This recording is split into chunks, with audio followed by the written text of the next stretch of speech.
Magandang araw sa inyo mga idol. Welcome to my YouTube channel po mga idol. God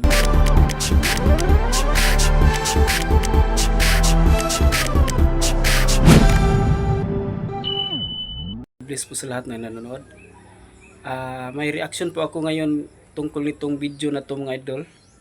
6 video daw to sa isang atletang Pinoy na babae na may 6 video daw to. Tapos halos lahat ng post ng Facebook, ang kanyang larawan po ay pinakalat na po, at saka ang video daw dito ay pinakalat na po. Hindi ko po nakita ang video kasi hindi ko po siya napanood.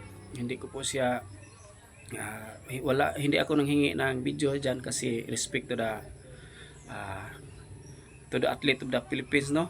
Kasi atleta to sa ating bansa, tapos nagkamali lang po siya ng isang saglit na wala po ang kanyang dignidad po, ang kanyang dangal po. Masasabi ko lang, dapat ihinto nyo na to ang pagpakalat ng larawan ng babaeng ito kasi nakakaawa ang pamilya po nito, at saka hindi po tayo lahat perfect po mga idol, tao lang po tayo, nagkamali po. Sobra na pong pagpakalat po nito sa social media po, tapos nandoon na po sa mga reels po, tapos nag-billion views na po siya ang yung mga larawang ito.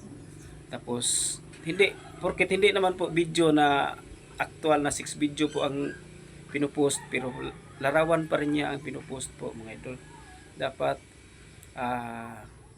tantanan na po natin, nakakaawa na po ang pamilya nito mga idol. Tapos tao lang po tayo, nagkamali. Kung nagkamali siya mga idol,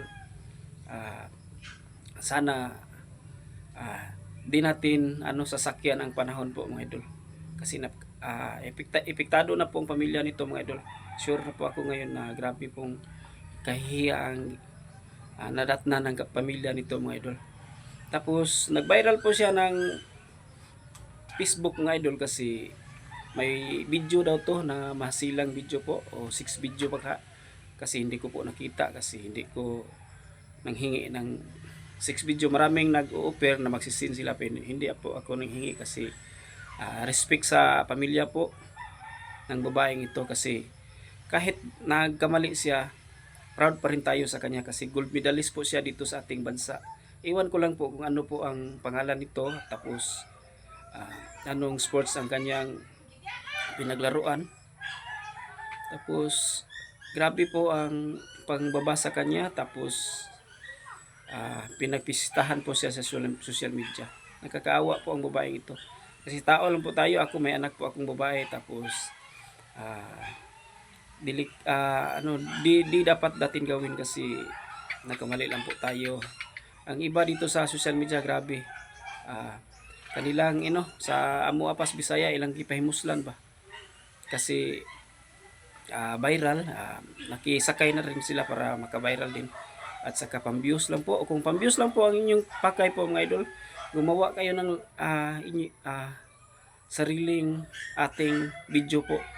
Di tayo makisakay sa iba kasi nakakaawa po ang pamilya nito, especially sa mga magulang, kapatid ba, mayroon bang kapatid, kasi hindi natin alam na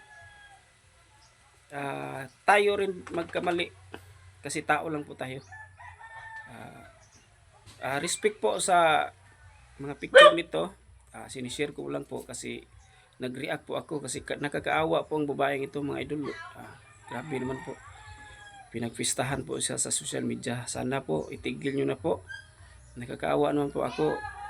Naawa po ako sa pamilya nito. Sure ko na kalat na po ito ngayon. May 6 video daw ito mga idol. Maraming nag-offer na mag-send sila ng video sa Messenger, pero ayaw kong tumanggap kasi content creator ako, naka po sa ating Facebook image po, lalo na po ni Meta po, bawal po siya sa mga messenger natin. Ipag babawal po yan ni Meta, ma-restrict po tayo. At sana respect na lang po sa may-ari ng video, nakakaawa po ang kanila. Maraming salamat po, ngayon lang po mga idol.